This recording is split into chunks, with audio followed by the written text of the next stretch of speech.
Hi, I'm Micah Halpern. Thank you for joining me today as I do some thinking out loud. Our first segment is called Background Briefing. The first thing I've been thinking about is Palestinian-Israeli peace initiatives. It's all about give and take. And that give and take is the critical variable missing from Palestinian President Mahmoud Abbas's point of view on resolving the Palestinian conflict with Israel and the formal creation of a Palestinian state. Give and take. In the history of the Israeli-Palestinian peace talks, to this day, the Palestinians have proven themselves very adroit at only half of what is necessary for success. They are masterful at taking, but they are not all that skilled at giving. This deficit in the Palestinian art of negotiating has been the bone of contention crippling almost every attempt at a sit-down with Abbas, and before him with Yasser Arafat, aimed at bringing about any resolution. Analysts are split on why this is the case.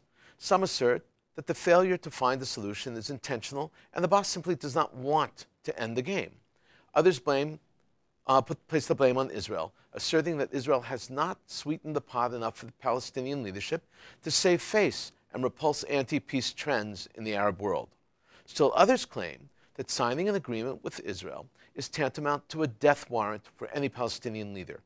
There is probably some truth in each of these analyses, but none of that explains the fundamental variable of give and take lacking in all attempts at negotiating peace with Abbas or the members of his team. Proof positive was last seen and heard in the presentation of President Abbas before the United Nations Security Council. His was not a call for dialogue or negotiation. It was a set of demands. It was Abbas's wish list, benching the United States as the prime player in the negotiation process and creating an international conference to fill the void, was not surprisingly at the top of the list. Abbas is still reeling from President Trump's December 6, 2017 declaration to recognize Jerusalem as the capital of Israel, and his response, his visceral knee-jerk reaction, is to lash out at the United States with the intention of hurting the U.S. in the international arena. In an amusing stab at irony, Abbas is trying to teach the United States a lesson in diplomacy. It's certainly within the purview of the Palestinians to call for an international conference, but walking out at the end of his speech only served to further emphasize Abbas's own lack of desire to actually conduct a back and forth, a give and take, a hear and be heard scenario. The walkout was not only an insult to the United States and Israel, as it was intended to be, it was also an insult to the other members of the Security Council, many of them member nations eager to be Palestinian advocates at such a conference. Then again, will that conference ever be convened? Just because Abbas proclaimed his desire for a conference, it does not mean that, poof, it will happen. The place to talk about that conference would be at the Security Council, a difficult task to accomplish if you've left the hall. Calling for this international conference is in step with the many of Abbas's other demands. Abbas issues a statement and then assumes, enough said, my will be done. That is the Palestinian president's understanding of give and take. I give you my wish, now you take it and make it happen. He's been president since 2005, and by now Abbas should have learned that in the democratic world, neither diplomacy nor negotiations work that way. There are opening moves, negotiations, and then final resolutions. Most of us negotiate on a regular basis. At work and at home, we engage in negotiations, some more and some less formal, but all following the same rules and all involving dialogue, not presumptive declarations. The issues confronting Israelis and Palestinians are among the most complex and complicated dilemmas anywhere in the world today. There are powerful voices in the Arab world condemning any interaction at all with Israel, especially an agreement which might be less than perfect. But that ship has already sailed. Those voices of unmitigated hatred and dissent cannot and should not be heeded. They are the voices of extremism, and those voices need to be muzzled. 2 countries in the region already have peace treaties with Israel. Many others have warm and quiet relations. The Palestinians have already declared that they accept Israel, albeit not as a Jewish state. Voices of extremism should not set the tone for dialogue and resolution, not with Israel and not ever. They should not be given the honor of being labeled voices of reason in any situation. Mahmoud Abbas and his team need to engage in in a give and take with Israel, cobble together an agreement that is mutually beneficial for both sides. Not perfect, but certainly mutually beneficial. If that is a task Abbas is not up to, then the situation, as untenable as it is, will continue. It will continue until a Palestinian leader emerges with the fortitude to give, not just take. The next thing I've been thinking about is Israeli Prime Minister Benjamin Netanyahu may be under investigation, but the man who has held the position of Prime Minister of Israel since 2009 will not be ousted by any investigation. This is hardly the first investigation into Netanyahu. In fact, there have been a dizzying number of investigations into the entire Netanyahu family. This time the investigation is called Case 4000. It involves two crimes. First, for the bribing of a judge to dismiss a case against his wife, and second, for making promises of favorable terms from the communication ministry for Walla, a media outlet owned by Bezek, one of the largest telecommunication companies in Israel. The second alleged crime directly involves the Prime Minister because, at the time, he was also holding the communications portfolio. Bibi, as he is called by everyone, friend and foe, should not be counted out. He has weathered far worse charges than the investigations now underway against him, and he will probably skate through these as he has done in the past. Israeli politics is a unique form of democracy. It's a parliamentary democracy. It is a Jewish state where religion and state are separate, but not really, because the symbiotic relationship between the two informs the very identity of the nation. At age 70, Israel is in its infancy, still working out the kinks in its checks and balances. Israel does not have a constitution. The governing power rests in the Prime Minister. The Prime Minister is not elected directly. The Prime Minister is the head of the party, which, after an election, is asked to form a coalition government that will compose over 60 of the 120 members of the Knesset, Israel's parliament. Over the course of the 70 years, Israel has had 12 prime ministers. Netanyahu has held the position twice, now, and also from 1996 to 1999, making him the 9th prime minister, even though he's still the sitting prime minister today. Israel has a reputation of failing coalitions, votes of no confidence, and running to new elections. The reputation is well-deserved. Several prime ministers have served more than one non-consecutive term in office. Netanyahu has been prime minister for 12 years. This is his third consecutive term. Bibi has outlasted David Ben-Gurion, the founding father and first prime minister of Israel, in longevity for consecutive leadership. If he can stay in position until July 2019, he will become the longest ever governing prime minister of Israel. In real terms, Benjamin, or Bibi Netanyahu, has been the prime minister of Israel for over 20% of Israel's existence. That is very impressive by any standard. And despite the media frenzy surrounding these investigations, neither the opposition nor the coalition sharks within his own Likud party have circled the waters and called for new elections. The reason they have abstained from this common knee-jerk Israeli practice is very simple. New elections are akin to rolling the dice, and sometimes political parties lose the roll, and with that, they lose power and seats in the Knesset. While Netanyahu's party may get reelected, as has happened in the past, this time they're playing it safe. As Machiavelli taught, and history has proven, politics is about survival. In Israel, the secret to success of a powerful leader is character. Voters need to love to hate their leader. And the leader must not only have character, but be a character. David Ben-Gurion, Menachem Begin, Ariel Sharon, Yitzhak Rabin, Yitzhak Shamir, Shimon Peres, Golda. And now Bibi were all characters, one and all. Then there were prime ministers who lacked character, who did not leave a lasting impression while in office. Moshe Sharet, Levi Eshkol, Ehud Barak, Ehud Olmert. At this stage in the investigations, Netanyahu is carrying on with the running of his country as usual. More information, perhaps more incriminating information, will continue to emerge.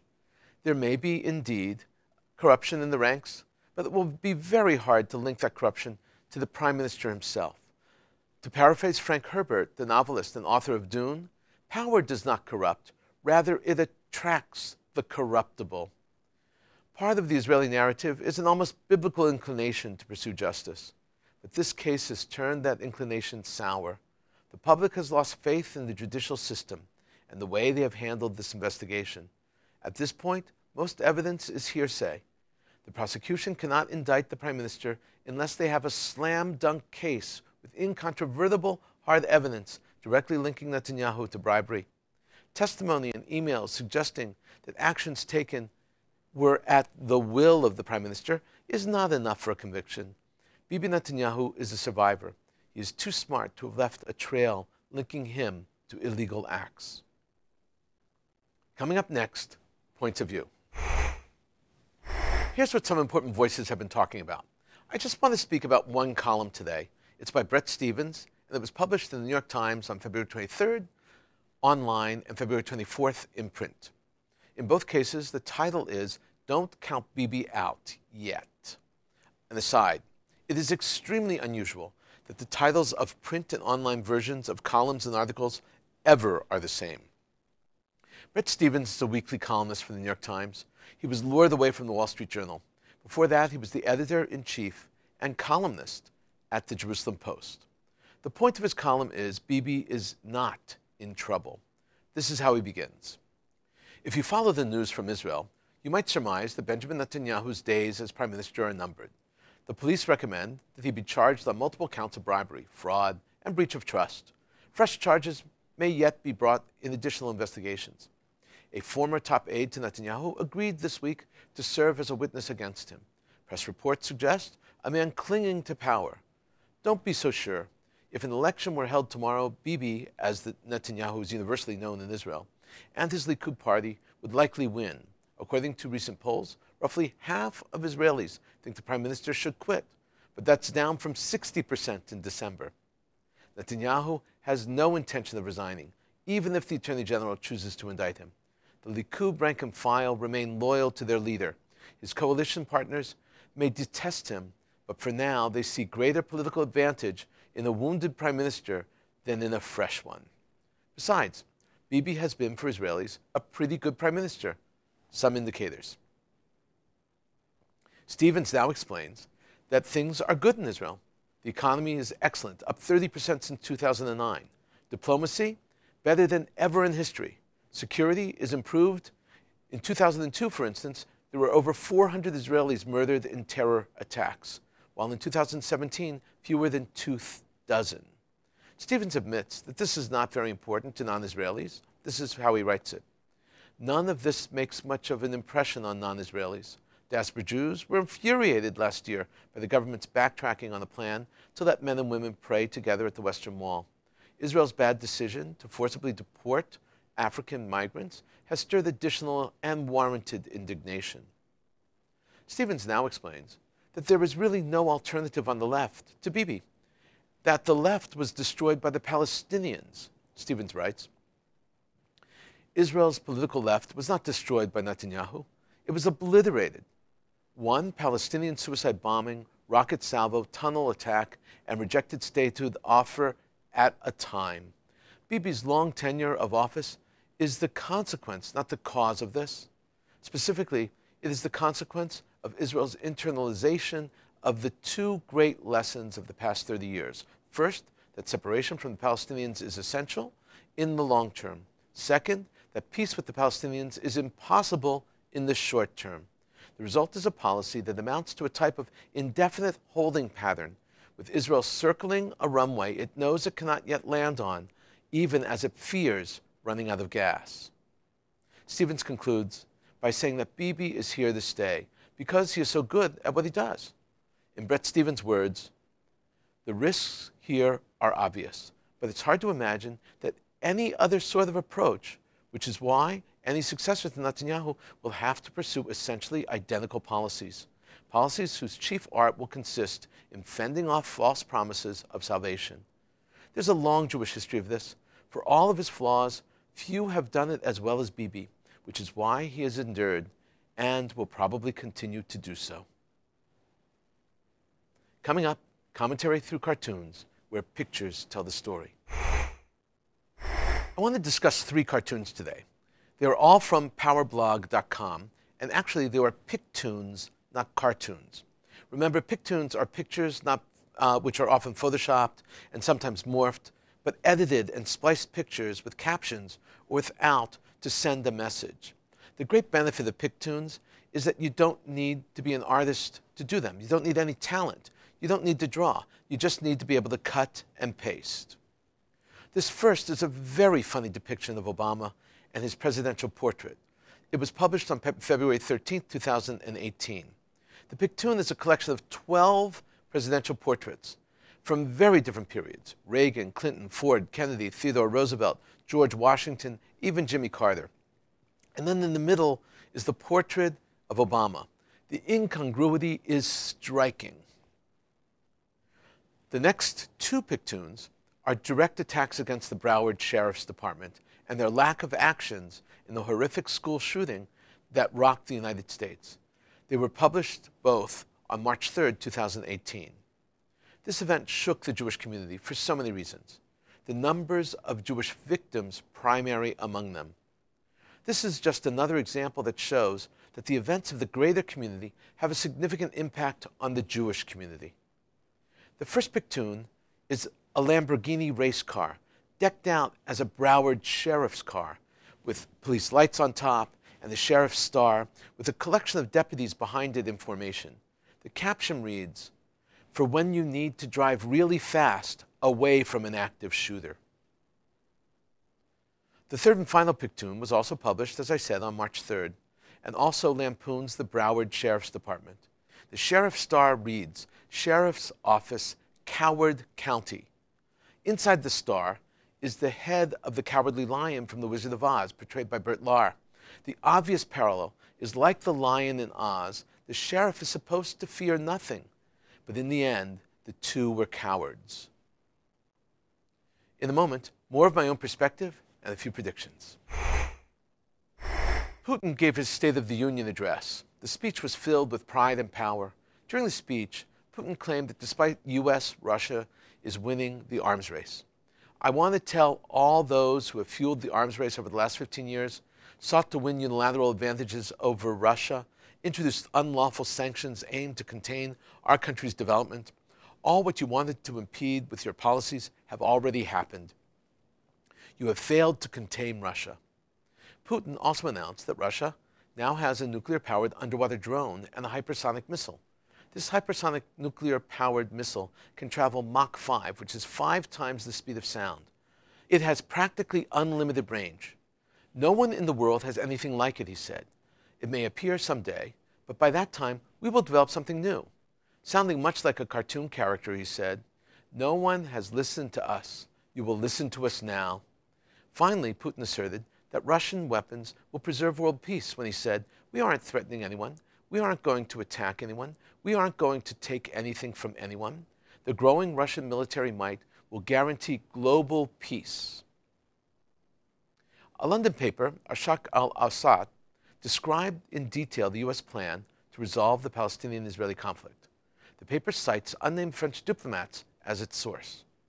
The details are no surprise. Arab leaders that have been looped in seem not to be too negative, and that is a huge vote of support for the plan. The main points published suggest East Jerusalem as the Palestinian capital, no right of return for Palestinian families, financial compensation for families, $40 billion in building infrastructure, limited sovereignty, which includes expanded governing responsibility in areas A and B. The Jordan Valley will remain under Israeli control, and large settlement blocks will remain in place. The smaller settlements will be relocated into larger settlement blocks. Israel will control the border. Egypt will control its border with Gaza that abuts their border. Interestingly, it was French diplomats that leaked the U.S. plan to London and to this Arab paper. Why not a U.S. or Palestinian diplomat? Why an Arab paper and not the New York Times or the Washington Post? In Arabic, Ashaq al-Awsat means the Middle East.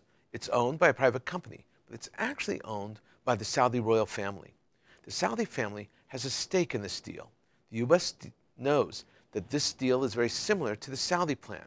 One must note that there is no way that a peace plan will be implemented without Saudi approval and Saudi support. Understanding the credibility and viability of this peace plan will depend on answering the above questions. The Egyptian campaign for presidency was very interesting. The incumbent, Abdel Fattah al-Sisi, has been in power since 2013, when, as head of the army, he ousted the first ever duly elected president of Egypt, Mohamed Morsi, who was from the Muslim Brotherhood Party. A year later, elections cemented al-Sisi's position. Now, in his recent election, all opposition candidates have either withdrawn or been arrested, except for one candidate, and he is relatively unknown, and he actually backed al-Sisi in the previous vote. One of the arrested candidates was the head of the army who announced his candidacy while still officially in the army, a clear violation of the law, but ironic at the same time. Sisi has been criticized for being too harsh on terror and on his political enemies. He has hit back hard against the press, and there have been warnings and even arrests about false news that maligns Egypt. The chief prosecutor has called for vigilance in the media and charged his team to scour the media against forces of evil trying to influence Egypt.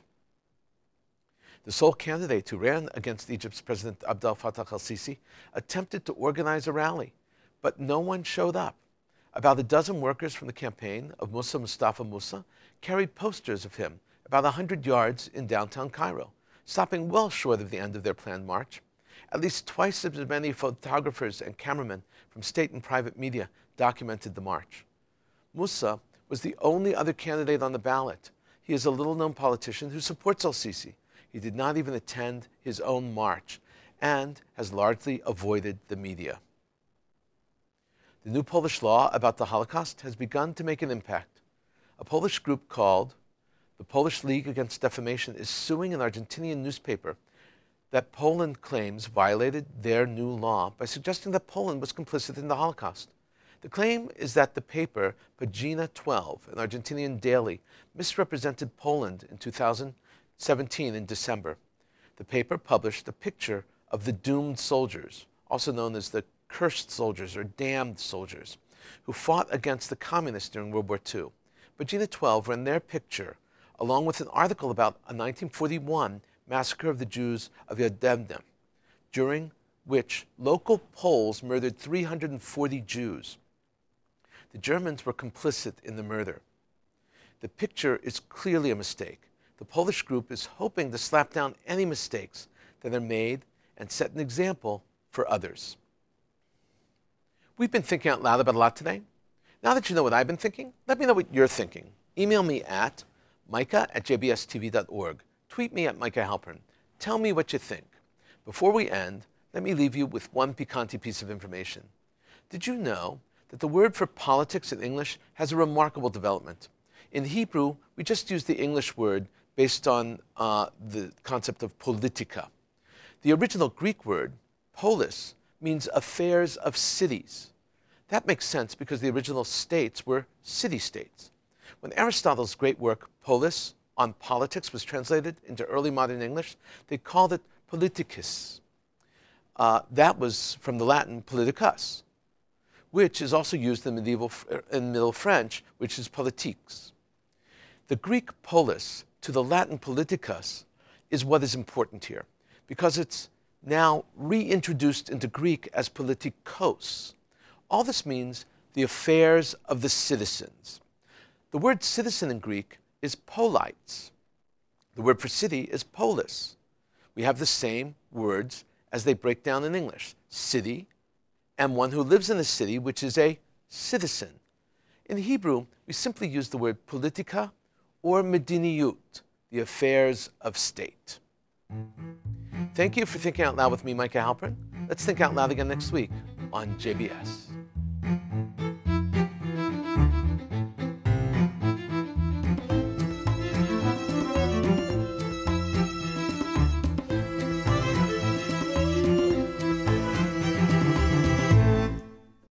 We would be pleased to send a complimentary DVD of this program to anyone who wishes to support JBS with a tax-deductible gift of $36, double high or more. Simply visit the JBS website at jbstv.org and click on the Donate button to make a donation by PayPal or your credit card. And please, indicate the program for which you would like a DVD. Or you can send your tax-deductible check to JBS, P.O. Box 180, Riverdale Station, Bronx, New York, 10471. And again, please remember to indicate which program you would like to receive with our compliments. And we thank you for your kind support.